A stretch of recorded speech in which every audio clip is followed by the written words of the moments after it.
Hi, this is Alex from Groovy Entertainment. Today we got another Star Trek record to play. Today's Star Trek episode is Time Stealer from 1976. So let's get started.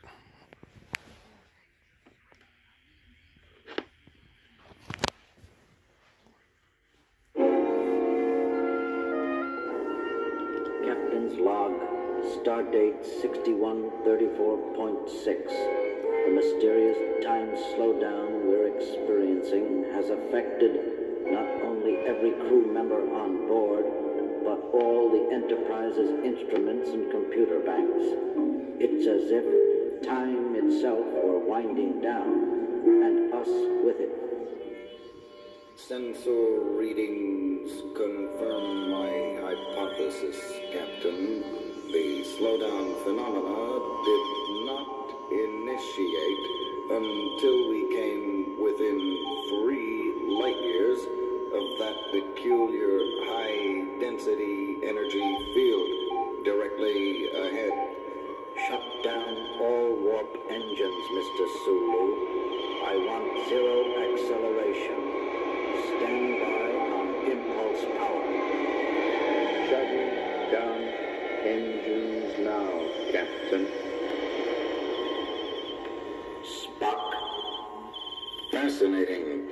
The time slowdown seems to have leveled itself the moment we stopped approaching the energy field.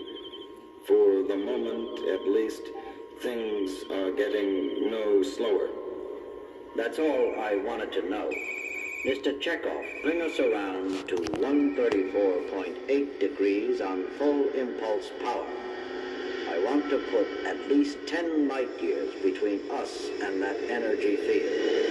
Aye, sir. As soon as we began moving in another direction, the slowdown effect started reversing itself, and in moments the crew and the instruments aboard the Enterprise were back to normal, just in time to face a problem of a different nature. Alien vessel moving along our starboard at warp 3, Captain. Very well, Mr. Sulu. Shift over to warp 1 and remain on this course. Lieutenant Uhura, open all hailing frequencies. I'm trying, sir. Let's see what our shadow looks like. Activate the screen. Screen on, Captain. What do you make of it, Spock? Curious. Although I'm not familiar with the design of the vessel, I would most certainly say those markings on its hull suggest we're being flanked by a warship. Message from the alien craft coming through now, sir. Attention, enemy unit. This is Conrack speaking. Surrender your vessel at once or face annihilation. You do not have long to decide. End of transmission, sir. What was that you were saying about a warship, Spock? Perhaps this other ship believes we are responsible for the time slowdown. That would certainly explain their hostility. They certainly don't feel like explaining it. Damage report. One of our shields is buckling. Moderate casualties in decks 35 to 38. Warp engines holding steady. Arm photon torpedoes, Mr. Chekhov. Photon torpedoes armed and ready, sir. Very well. Bring us about to 25.5 degrees, Mr. Sulu, and we'll be in position A to... moment, Captain. Something strange on my sensors. Report, Spock. Although the dimensions of their warship are even larger than the Enterprise, sensors indicate only 2 beings aboard. 2? Is that possible? Possible or not, it is a fact, Captain. I would suggest it might be wiser to... I'm way ahead of you, Spock. Transporter room. Scotty, are you still there? Aye, Captain. I just finished repairing her. Fine. Scotty, I want you to lock on to 2 life forms aboard that alien ship. Spock is feeding the coordinates to you now. Aye, Captain. The figures are coming over loud and clear. I'm activating the transporter now. Be careful, Scotty. Spock and I are on our way. A moment later, 2 shimmering figures appeared in the transporter dock. The one who called himself Conrack turned out to be a fearsome-looking barbaric warrior wielding a double-edged battle axe. Alongside him was his consort, a much smaller being whose manner of attire made him look like just what he was, a sorcerer. But by the time Spock and I reached the transporter room, Conrack had already destroyed half of it. Scotty was slumped in a corner, his body bruised and battered, and it quickly became apparent Conrack had me marked for the same treatment. Captain, look out! His Using all the advanced fighting techniques at my command, the best I could do was just stay alive. Conrac's strength was frightening. If any one of his blows connected at its full force, I was done for. But Spock had observed what I was far too busy to notice. All during the fight, Conrac's consort stood absolutely still, his hands rubbing his temples methodically, almost as if he were casting a spell. Acting on pure logic, Spock made an assumption, and he was right. Suddenly, the course of the battle changed. Conrac's unbelievable strength was quickly reduced to the level of a normal man. Now I had the advantage and the superior fighting skills. You have done the impossible. You have beaten me, Captain Kirk. Not so impossible, actually. I simply applied a Vulcan nerve pinch to your consort and caused him to pass out. Spock, I suppose I should say thank you, but I don't understand. Everything didn't become clear until we gathered in sickbay a few minutes later, and Dr. McCoy finished examining our pair of invaders. You want to repeat what you just said, Bones? It's very simple, Jim. The little fella... The name is Klee. Sorry, friend. Klee here is an honest-to-goodness sorcerer, to put it bluntly. The peculiar power running through his body defies all analysis. For lack of a better word, I'd have to call the end product of these collective energies inside him magic. Magic. I conjectured something of that nature during your fight with Conrack, Captain. It seems Klee was casting a magic spell to give Conrack an incredible degree of strength. Up until now, Conrack had remained somber and silent, but that was before a report from the bridge came over the intercom. Sulu here, Captain. You told me to report any change in the status of the time slowdown area. Yes, Sulu. Well, sir, it's moved. A full 3,000 kilometers since our first sighting of it. Fascinating. Yes, it moves. It has its own orbit. Conrack, tell us what you know about this thing. Our people call it the Gola, and its far-flung orbit through this part of the galaxy brings it in range of our planet at regular intervals. A more terrible fate for any world I could not imagine. I don't get it. Just what does this Gola do? Think about it, Doctor. You saw what the time slowdown did to us in just a brief interval. Now imagine an entire planet caught in its stagnating influence for centuries at a time. Now I see. Scientific progress, cultural advances, even your people's thinking processes. It would all slow down to a crawl. Correct, Captain. Klee tells me our civilization is the same age as yours. Yet while your people explore the galaxy in starships, mine are still dressed as barbarians. But your warship... Conceived and powered by sorcery, McCoy. Not science. If it weren't for Klee's wizardry, we could never have attempted this mission. You came to destroy the Gola. By any means we could, even if it meant sacrificing ourselves. I wrongly made the assumption your vessel was controlling the Gola, and for the attack I am truly sorry. Captain's log supplemental. Conrack and Klee were sincere. Their entire race was counting on them to wipe out the menace that had held their culture locked in a standstill for centuries. And now they had the help of a starship. Phasers armed and ready, Chekhov? Armed and ready, sir. Let's hope they do more good against the Gola than the photon torpedoes just did. Fire! 3 direct hits, but sensors show absolutely no effect. Your weapons are formidable, Kirk, but the Gola seems to know no weakness. Incredible. Conjecture, Spock? I may just be an old country doctor myself, but I'd say the Gola was warping time all around him, making our phasers and photons detonate either in the past or future instead of the here and now. I'm impressed, Doctor. For a mind of your caliber, that is an amazingly accurate assessment. Spock, you can take your Vulcan mind Gentlemen, I suggest we concentrate on the disturbance at hand. Not merely a disturbance, Captain. It is now an enemy. Spock, what are you saying? The Gola is now coming directly toward us. We attacked, and now it's retaliating. That, I maintain, is an irrefutable indication of intelligence. The Gola is a living entity. Well, I'll be it. As usual, Spock's logic was faultless and absolutely correct. But this revelation changed our situation dramatically. We were now up against a foe with some sort of mind. Could that fact work for us or against us?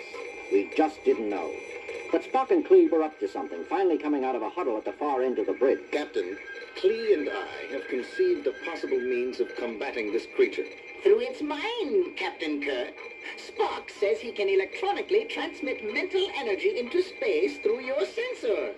But even if that's true, Spock, how could any of our minds possibly be a match for anything so vast and limitless? A point well taken, Doctor.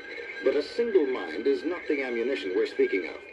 Spock thinks our one chance is to attack the Gola not with an individual, but a whole culture. Explain, Spock. A composite burst of mental energy, Captain, composed of all the minds of every member of Klee's race down through the ages.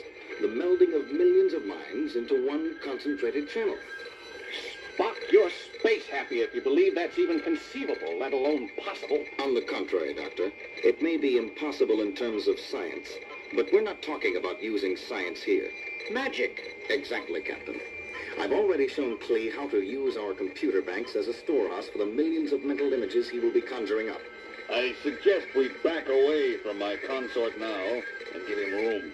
Conrack was accustomed to seeing Klee's wizardry, but we were not. As his magic drew upon the mind streams of millions of his ancestors, the rest of us stood back in awe. It's fantastic, Spock. I would never have thought such a thing possible. Just how old is your culture, Conrad? How much further does Klee's magic have to reach?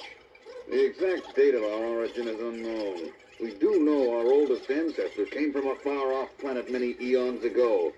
A planet called Earth. All of us shared the same look of amazement. Earth, he said. Could Conrack and Klee be from our very own planet? Before we could explore the topic further, however... The Gola is still advancing and closing fast, sir. Klee! He's ready, Captain. The counterattack will begin now. Klee's hands were gripped around the terminals of the sensor panel. His entire body was surrounded by a shimmering aura as he transmitted an incalculable energy charge through space, composed of millions of separate mental bursts, the sum total force of Klee's entire culture down through the ages. Report, Sulu. The Gola's charge is slowing, but it isn't stopping him, sir. He's still coming. In heaven's name, it's not enough. It's just not enough. I am afraid our race was not old enough, Captain. Our culture's history has not amassed enough mind power to overcome the Gola's sheer mental strength. Spock! What the blazes is he doing? He's grabbing the terminals of the sensor panel. He is glowing with the same shimmering aura that enveloped Klee. Oh, my God. I understand. We all did. Spock was picking up where Klee left off, using what was left of the magic spell to force feed his culture into the sensors. I admire your first officer's courage, Kirk, but how can he hope to succeed where my consort failed? The Vulcan race is one of the oldest in the galaxy, Conrack. Odds are it's far older than your race or ours. That's right, now that I think of it. Vulcan history goes back so far, Spock will have billions of more mind streams to draw from. Look, I think Spock's reached his limit. He must stop. Too much mental energy will kill him. Then it happened. All at once, Spock released the sum total of Vulcan mental energy amassed through millions of years, transmitted through our sensors in one massive charge. And although the invisible charge did not show up on our screens, the result did. Look, Spock's done it. The Gola is backing away. It's trying to flee, but it's slowing down. I believe that last energy burst paralyzed it. That is correct, Conrad. Spock, you're all right? Somewhat exhausted, but feeling satisfactory, Captain. And you, Klee? I'm fine. Now that I know we've finally beaten the scourge of our race. Now that we've got the Gola where we want it, what do we do with the blasted thing? I am addressing that problem at this very moment, Doctor. Explain, Spock. In transmitting that mental burst to the Gola, I came in contact with its mental center, Captain. What we would call its mind. I have just completed a circuit that will allow all of us to hear what it is thinking at this moment. Incredible. I never could have guessed such a thing. Spock, that sounds like the crying of a baby. Very astute, Doctor. Gentlemen, Gola is a mere infant. Not a baby in the human sense of the word, but a baby nevertheless. It was formed in the heart of a star sun millions of light years away, and its far-reaching orbit has really been a methodical search for its parent. The sun that spawned it. Yes, Conrad. The fearsome menace your people dreaded is merely a child lost in the stars. Our job now is to locate its home. Captain's log, stardate 6453.2. After using a long-range tractor beam to pull Gola behind us for several days, we finally released it moments ago. As we orbited the star sun, Spock's calculations had pinpointed as the parent. All of us watched the screen in eager anticipation. Instruments show that Gola is now stationary in the core of the star sun, Captain. Thank you, Mr. Sulu. I think it's safe to say the baby is home. Well, Spock, I've got to hand it to you.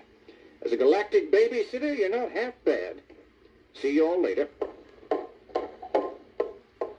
Spock, about Conrack and Klee, something bothers me. Captain, we returned them to their home planet. With Gola gone, they'll begin to progress normally now. I don't see a problem. That part about them coming from a planet called Earth, I can't help wondering if it was our Earth. But there are no historical records of an ancient civilization vanishing from Earth that long ago. Curious. When I took over from Klee at the Sensors, I picked up brief mental images of his very first ancestors. They were evacuating a sinking continent in spaceships. Spock, Tell me, Captain, isn't there an old Earth legend about a civilization that sank beneath the sea called Atlantis? Atlantis. Mr. Spock, would you be surprised if you just solved one of the greatest mysteries on Earth of all time? Surprised? Hardly, Captain. Somewhat pleased, perhaps. Spock, never mind.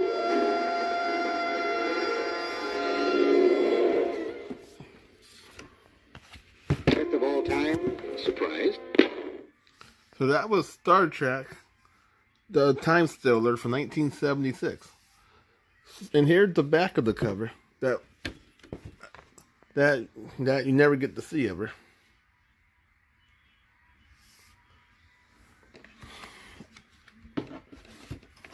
So please like, subscribe, share, and comment, and have a groovy day. We have another video coming out real soon.